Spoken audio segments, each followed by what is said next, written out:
Working in Chinese factories sucks. The hours are too long. The work is too hard, too tedious, too repetitive, and the pay is so low. But is that what's actually going on? Is it really any worse than working in a factory job back home? Let's talk about it.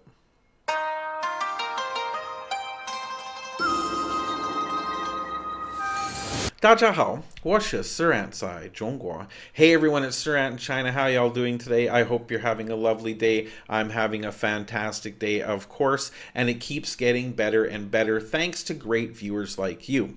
If you want to help support the channel and help it to grow, it's really easy to do. All you've got to do is remember to hit that subscribe button below if you haven't done so already. And if you like the content, throw me a thumbs up.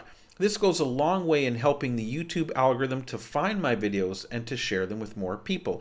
And hey, if you want to buy a guy a cup of coffee, there's some links above or down below that you could do so in a one-time type of deal, or you could become a channel member for $3 a month, and this gives you early access to the videos as I post them, even before they are scheduled to go live for the rest of the viewers. But now let's get to today's topic, and that is the horrible working conditions for Chinese factory employees. Now, if you do listen to the mainstream media, they're going to tell you that Chinese employees are overworked and underpaid. Absolutely. The work is tedious, it's difficult, it's hard, and the pay is incredibly low. Now, I will get into the working hours in another video because I have been asked as well about the 996 rule in China and whether or not that's an actual thing.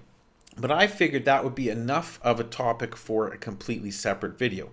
Today, I want to talk more about money. Now, factory work, no matter where you are in the world, sucks. It is often very long, very tedious, and very boring. I've done it myself. I worked in a newspaper factory when I was younger. Remember newspapers, those big paper things you'd open up to read the news every day instead of going online because there was no internet then? Yeah, I'm that old. My job in that factory on the night shift was to, on a conveyor belt, open a newspaper, put in the advertisements, close the newspaper. Open a newspaper, put in the advertisements, close the newspaper. Over and over again. It was awful. It was the middle of the night, I was tired, and it was boring. But it paid my rent, paid my bills, and put food on the table, and that was the most important thing. Was it a great job that I loved? Hell no. But it accomplished the purpose that I needed it to. Now, before we start talking more in specific about some of the differences that can be expected between factory workers in America, for example, and factory workers in China, let's take a quick look at this interesting little video showing some actual factory workers in China. Factory workers are swaying their bodies as if they're dancing while working. They're now testing the suction power of children's suction bowls. In China, there are many unique factory jobs. Videos of these repetitive tasks often go viral on social media, and lots of people pay attention to this job, where a worker's only task is arranging boxes, which is considered as the easiest job in the world. But the work is so boring and monotonous that most people are working without any thoughts or enthusiasm. One woman is tired of the boring work and gets enraged. I love that. One woman is tired of the boring work and gets enraged. How the hell do you know she's enraged? She didn't look happy, but she didn't look enraged. Are you a mind reader? People are even working with their eyes closed. Also, this woman in the sock factory is working with no sincerity. This woman is working with no sincerity. Okay, AI voice, what does that even mean? How does one work with sincerity? I can see working with enthusiasm, but sincerity? Focus on doing their own business, even when the supervisor is next to them. And this also is not true. If you're sleeping at work and not putting effort into it in any company, in any country, you're not going to have your job long. So that's, again, most of the little clips that we're seeing here are shot for the Chinese TikTok, Douyin, and meant to be funny. They're not meant to show actual working conditions, because working conditions in a Chinese factory are like working in any company. You have to actually work. Taking it easy, slacking off, or sleeping on the job would not be accepted. Actually, this is happening because of China's excessive labor force. With the world's second largest population, many Chinese people are working in manufacturing factories while taking low wage. So hiring workers is often more economical than using machines for the factory. Now, this is true. There are a lot of factories that still use human labor as opposed to automating and using robots, but it's not just because of the lower price of the people and the fact you can get away with paying them less. In order to automate a factory and bring in machines, not only is there the huge initial expense of those machines, but then they need to be calibrated. And also, the factory needs to be shut down while those machines are being installed. So therefore, it's not really feasible for factories and companies that are making lower end products to stop production for several weeks, if not months, to bring in automation. Automation will probably be first put in place into new factories and new companies, and the non-automated people power will continue for a long time to come. Factories. Then, how much do these workers earn? Minimum wages vary by city in China, but they make around $2 to $4 an hour on average. Now, this is possibly correct, though it's worth noting that salaries in China have been going up by 6.5% every year for the last decade. Salaries are at all-time highs in China, so to say that every factory worker is receiving between $2 and $4 an hour is not necessarily true. But for the purposes of this video, I will use that as the example in the next section coming up. Since they can only earn such low pay, even after working hard, many of them lack motivation to work enthusiastically. But I'll tell you honestly, I lack motivation to work enthusiastically in most jobs. I've had a few jobs in my past that I really enjoyed and I loved going to every day, but I think the vast majority of people in this world work because they have to. Wouldn't we all just rather be rich and not have to work? Abso-frickin-lutely. So to say they lack enthusiasm due to the low pay is not necessarily true. I think they lack enthusiasm because it's a boring-ass job. I know. I've been a security guard. I've been there. once they get used to the work, they often master it naturally. All right, so there we go. The video is over. So this video is more just fun to show you some of the factory conditions. But like I said, some of the points inside are true.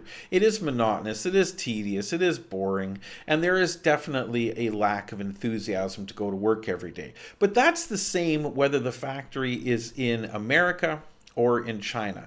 No difference whatsoever. However, the one big difference is that American factory workers would be receiving a slightly higher pay rate. Now, I'm not saying a ton higher, but slightly higher. Let's take a look at a breakdown of what a factory worker in America might earn and the expenses they might have compared to a factory worker in China.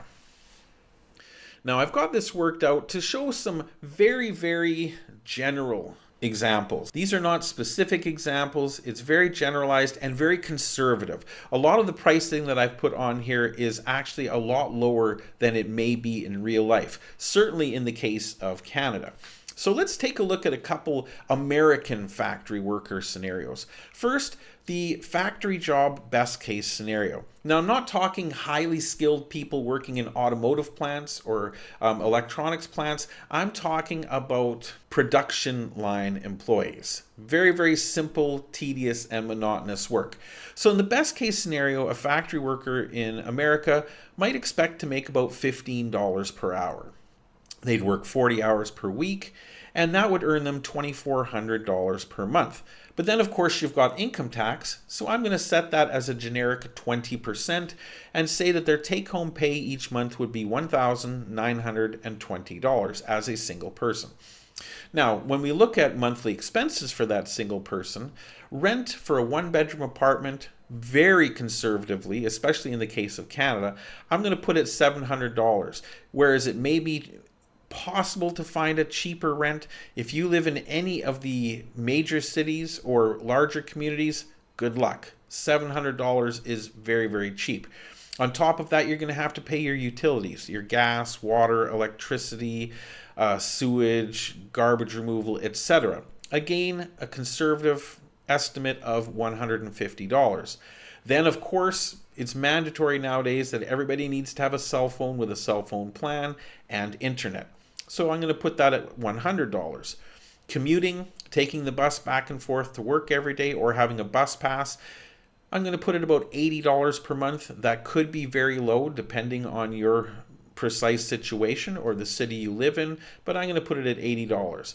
Groceries, $300 is again very conservative. Many people would be eating a lot more than that. Some might eat less. And again, this is not counting going out to dinner or ordering food delivery.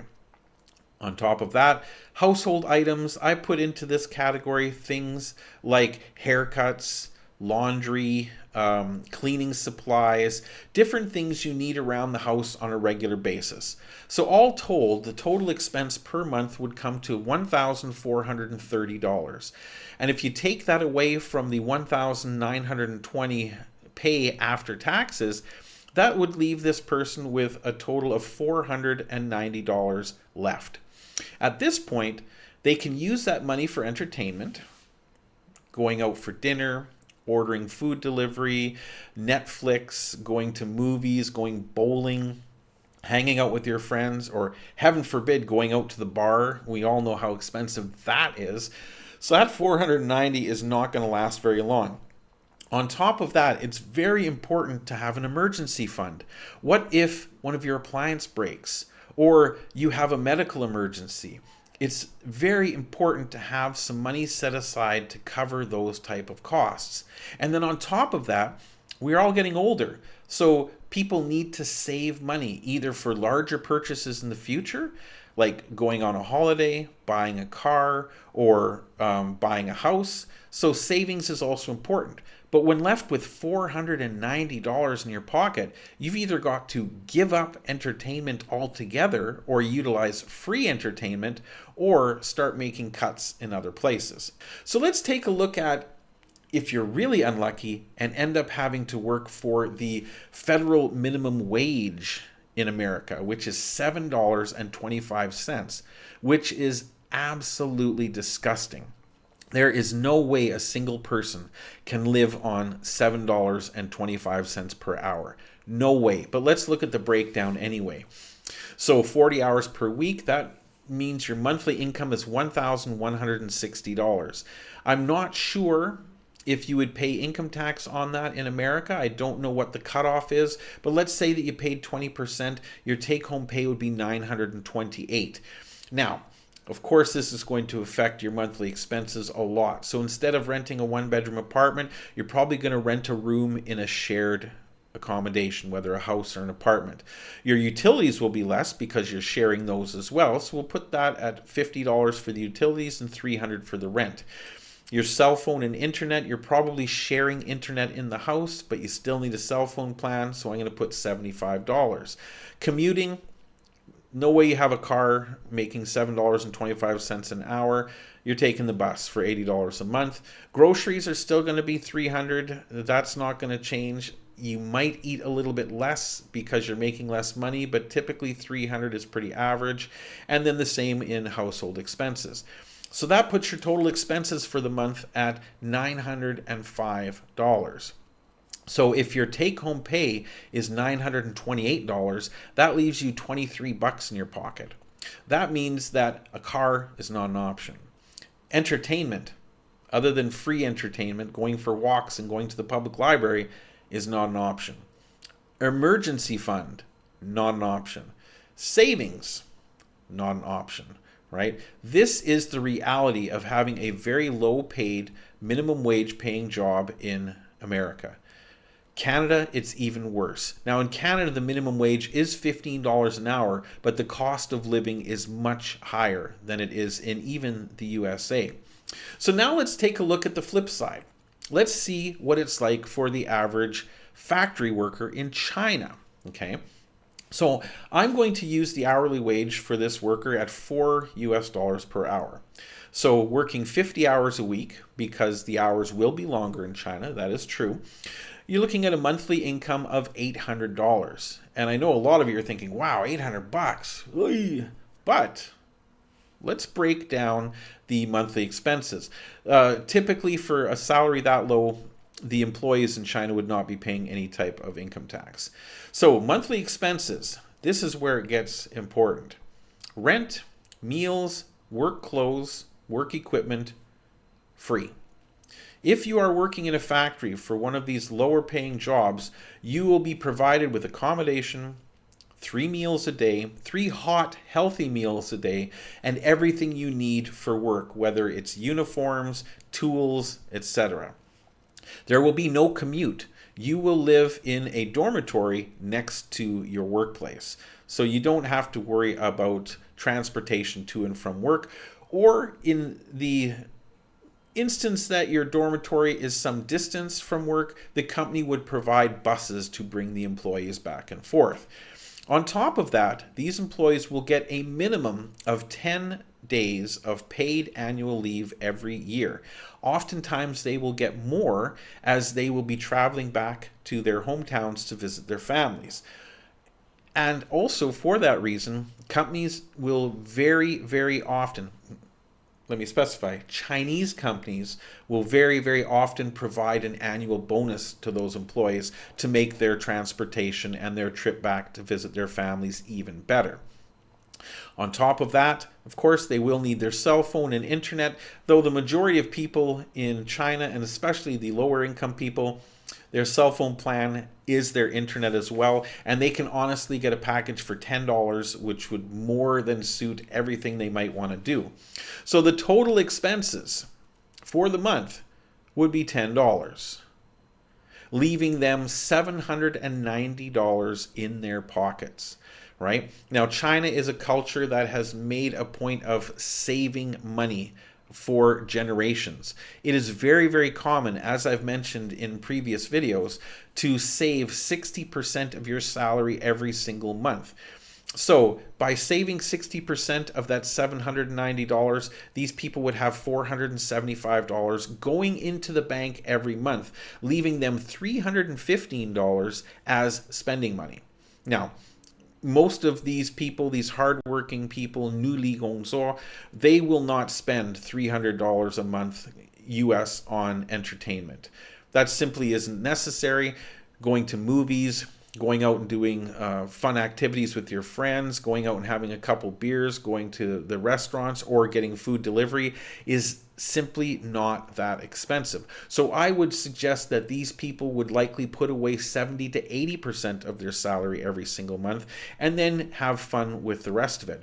On top of that, if given the option to work overtime, many of these employees will, because it is lower paying jobs and they want to save up as much money for future purchases like holidays, new cars, and buying a home.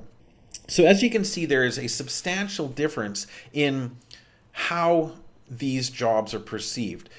The American and Canadian mass media will point out how low the salaries are and how tough the jobs are and how long they work, but they don't focus on the fact that the cost of living for these employees is so much less, and it makes such a huge difference.